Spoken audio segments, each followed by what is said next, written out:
समुद्र के अंदर कोरल प्लांट बहुत ही खूबसूरत लगते हैं, लेकिन क्या आप जानते हैं कोरल की तरह स्ट्रक्चर में दिखने वाले और भी कई सारे प्लांट होते हैं।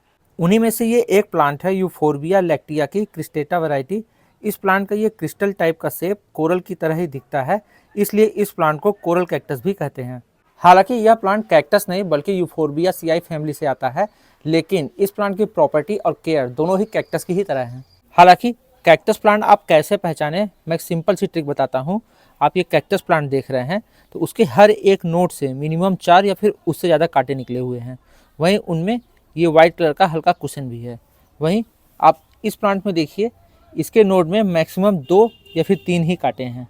वहीं इस प्लांट को कोरल कैक्टस के अलावा crested euphorbia, crested elkhorn, dragon bones नाम से भी जाना जाता है। और यह एक लो मेंटेनेंस सकुलेंट प्लांट है जो कि अपनी यूनिक स्ट्रक्चर के लिए जैन गार्डनिंग में काफ़ी ज़्यादा पॉपुलर है।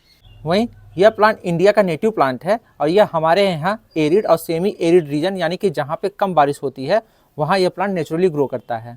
और आप इस प्लांट को पूरे नॉर्थ इंडिया में आसानी से इसे ग्रो कर सकते हैं। ये यहाँ के इन्वायरमेंट में आसानी से एडॉप्ट है।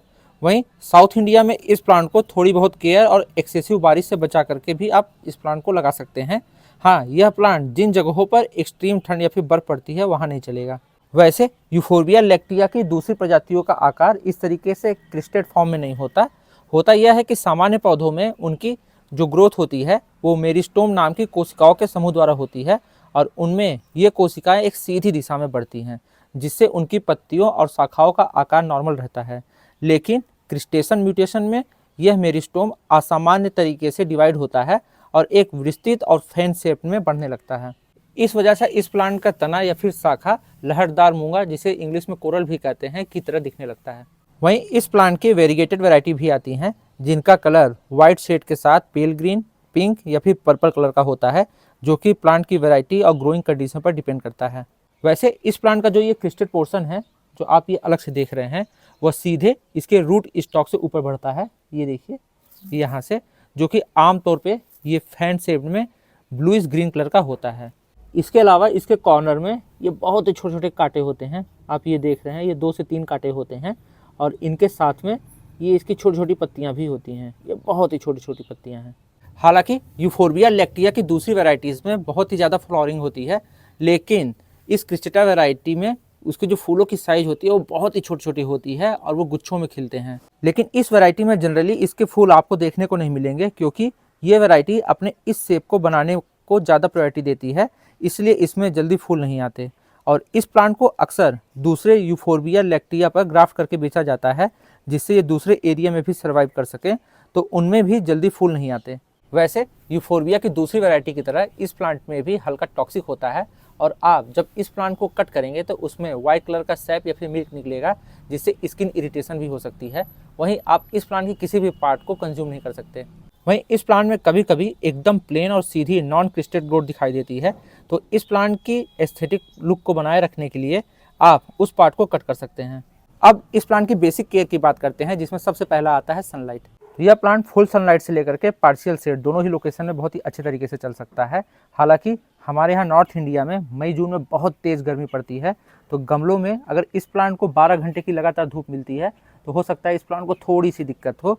तो आप इस प्लांट को ऐसी जगह पर रख दीजिएगा जहाँ पे इसमें लगभग 5-6 घंटे से ज़्यादा धूप ना पड़े। वहीं अगर एक बार ये प्लांट इस्टेब्लिश हो गया और मैच्योर हो गया, तब यह प्लांट गर्मियों की भी धूप को बर्दाश्त कर ले जाता है।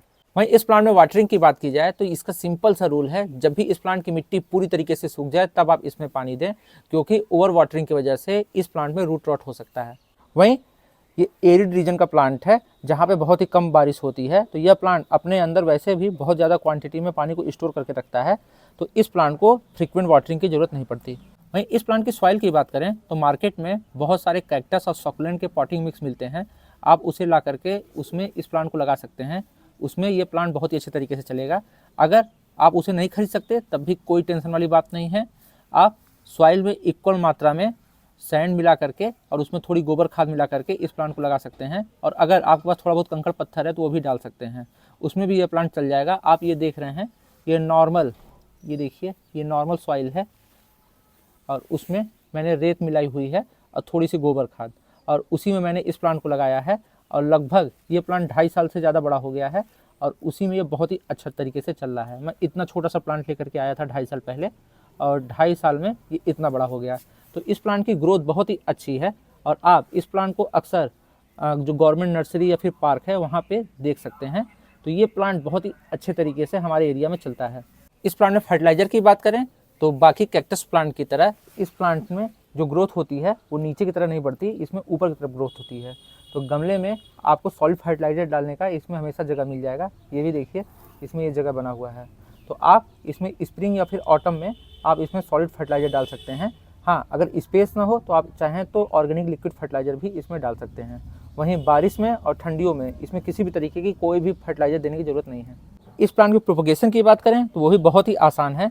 जो भी नोड आपको अलग दिखाई दे, ये देखिए यहाँ से ये ऊपर निकला हुआ है या इधर से या फिर इधर से, मैं इसे घुमा देता हूँ तो ये देखिए, तो यहाँ से जो ये नोड निकला हुआ है आप इसे इसके तने को कट करके रख सकते हैं और जब इसका दूध या फिर जो सैप होता है वो पूरी तरीके से सूख जाए, लगभग 2-3 दिन उसमें लगता है, तब आप इसे किसी भी वेल ड्रेन सॉइल में लगा दीजिए, ये प्लांट चल जाएगा। मैंने भी इसी कटिंग इसी तरीके से लगाई है। वहीं जब आप इस प्लांट की कटिंग लें तो उसे आप छाँव में ही रखें, उसे धूप में प्लेस ना करें। और जो इसके कटिंग लेने का सही समय होता है वो गर्मियों का ही होता है। आप ये काम ठंडियों में बिल्कुल ना करें, वो कटिंग ठंडियों में बिल्कुल नहीं चलेगी। तो आज के वीडियो बस इतना ही। जल्दी मिलते हैं नए प्लांट की वीडियो के साथ में, तब तक के लिए बाय बाय।